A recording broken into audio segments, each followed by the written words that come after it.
I believe there are three kinds of life, and depending on where we're at on that spectrum of lives, we're going to have a different quality of life. If we're on this side of the spectrum, we're often miserable and suffering and struggling and upset all the time. And if we're over here, we're fully engaged and energized and enthusiastic. And knowing where we are on this spectrum can completely change our lives, because we can make a decision about what type of life we want to live. You know, the first type of life I believe a lot of people live is the caged life.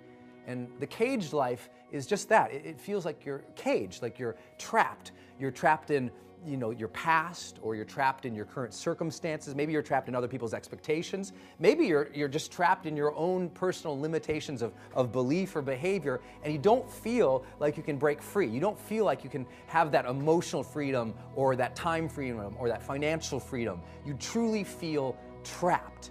And, you know, everyone's been there sometimes in their life where they just don't feel like they can get out of something, or they feel like they're really struggling. But, you know, over a period of time, the caged life has a look, it has a feel, it has a sound. You know, if you take a big animal and you throw it into the zoo and put it behind bars, that big animal will stalk in frustration and fire and want to get out of there. Over a period of time, though, that animal soon becomes resigned, and it goes back towards the back of the cage, and it sits there angry and frustrated, looking out into the world. And as that animal looks out into the world, it has that resignation of anger and frustration. And you can tell when a person is there, though, because they often say something, and they have this recurring pattern of communication that if you just listen, you'll know that somebody's trapped in the caged life. Because when they're back there, when they're resigned, when they're frustrated, and they're looking at all those successful, lucky people who are just born with all of that, or just they got lucky, right? When they look to the world, they often point to the world in anger, and they say, they don't understand me. And they have this fire in them that believes that other people can't understand them, that they are trapped in something that nobody else could understand. And the great tragedy of all that is a very simple thing, is that those very people who say, they can't understand me, or they don't know, those people, their anger separates them from other people. And now they're less likely to be the ones who ask for help. And yet they're the ones who need the help. And we can't forget that the reality of the person who's angry and resigned in life and saying, nobody understands me, they're really operating from a place, and it's tough to say to people, but they're really operating from a place that's very high in ego. They believe that they're so special, and their circumstances are so special. They believe that, well, no one else has ever had cancer, no one else has ever had lost somebody, no one else has ever gone bankrupt, no one else could ever understand me. But the reality is, out of 7 billion people and thousands of years of history, somebody's been through it before. But their belief that nobody has been through it before makes them less likely to ask for help. And the caged life, over a period of time, starts to feel miserable. And usually only two things change your life. Either something new comes into your life and rattles your cage, or breaks you free. Maybe that rattling of your cage is, you know, maybe you get lucky, you win the lottery, or a new person comes in your life and changes your life, or a new circumstances, a new opportunity comes in, it forever alters the course of your life, it breaks you free. But for a lot of people, the second thing that changes our lives is nothing new has to come into our lives. Something new has to come out of us. We have to make a different decision about who we're going to be and what we're going to go after in life, about how hard we're going to work, about what we truly, truly demand of ourselves every single day, about how limited our lives will be by choice, not by circumstances. And at some point, the people who've been living a caged life, after a period of time of watching enough people go by who are succeeding, if maturity lands on them, it lands on them with an impulse to say, I've got to take control over the direction of my life. I've got to break free from these bars because I've set them up. At some point, we've come to realize, I think, in maturity, that we set our own cages. We build our own bars. And that there was always a door over here that we could get out of, but we never made the choice to. And when we finally decide to change our life, we're more likely to go out that door. But we always have to remember, you know, never forget that when you knock on the door of opportunity, that it is work who answers.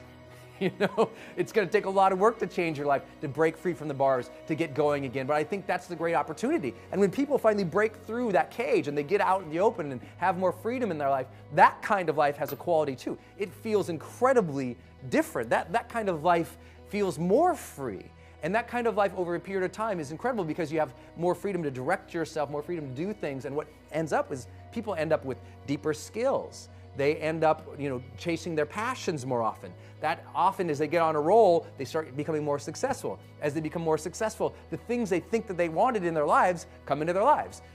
They got the 2-car garage, the white picket fence, the house, the kids, the friends, the dinner parties, enough to get by and maybe a little bit more. And soon after a period of time, that excitement of that breaking free and getting into that new kind of life, it feels more comfortable. So we call it the comfortable life. And in that comfortable life, we do feel that way. We feel a sense of satisfaction, a greater sense of confidence about who we are, about what life is really about where we're going in life. We feel heightened degrees of competency, knowledge, skills, abilities. We feel like we kind of got our life under control. Things are good. But over a period of time in the comfortable life, something also rattles within and stirs within. Maybe not a frustration, but maybe somewhat of a sense of a restlessness. And that restlessness is this feeling and this sense that maybe there is something more. And people who have a comfortable life, they also have a communication pattern. They also say something on a recurring basis that you can tell they're in a comfortable life. Because what ends up happening is one day someone says to you, "So, hey, how's everything going?" And even though you have all the reason in the world to say life is amazing, you find yourself and hear yourself starting saying, when people ask how your life is going, you say, "Well, it's fine." And the "it's fine" is the tell of the comfortable life. It's the tell that there must be something more. There must be another quality, another kind of life. And that reveals to us that there is this other thing called the charged life. And the charged life has a different quality and feel to it as well. There's heightened levels of, first and foremost, energy there. People are more passionate when they're living the charged life. And because they are more passionate, they feel more of the charge. It's not a one-time spark. It's not once in a while I feel good. It's an enduring state of passion and happiness and satisfaction. But it's an enduring state that is triggered not by comfort, but rather by challenge. That when we challenge ourselves to go just a little beyond our current competencies, our knowledge, skills, and abilities, when we're able to push ourselves just a little bit further, that's when we start to feel charged, because so much of what we know by neuroscience, of what actually charges our brains, of what actually enlivens us in our brains, and what we can see by oxygenation and blood flow to specific parts of our brain, to the hormonal releases we can measure in the back of our brain from whether it's dopamine, vasopressin, oxytocin, serotonin. These things often happen because we're heightenedly engaged with something that's challenging us just a little beyond our current level. Like Mihaly Csikszentmihalyi often talks about it in psychology as this concept of flow, of doing something where we're so engaged with it, and you're so engaged with it because it's just a little bit harder than usual. So you're not quite comfortable, you're just a little bit out of comfort zone, not totally out of comfort zone and completely overwhelmed, but appropriately challenged to stretch yourself. And the qualities that the charged life basically have are there's a heightened and sustained level of energy and engagement, but also enthusiasm. And that's the magic. If you want to have a fully charged life, you have to start looking forward to things again. You have to get excited about tomorrow again. You have to see your life developing again. You have to set yourself on a path where you're step by step progressing every single day, so tomorrow's going to be better than it was today. That tomorrow you're going to become more of who you can become. That tomorrow by your simple choices, by your simple sets of disciplines and habits, that you're going to evolve into your highest self. And that is the path of the charged life. This constant engagement with the best within us, of pushing ourselves, but with that purpose and that progress of hoping to become our highest selves. And when you live in that place and you sense that every single day, that's the magic. That's what life should feel like. That's what I think we all deserve. And maybe we ought to start aiming and challenging ourselves just a little bit more to get there.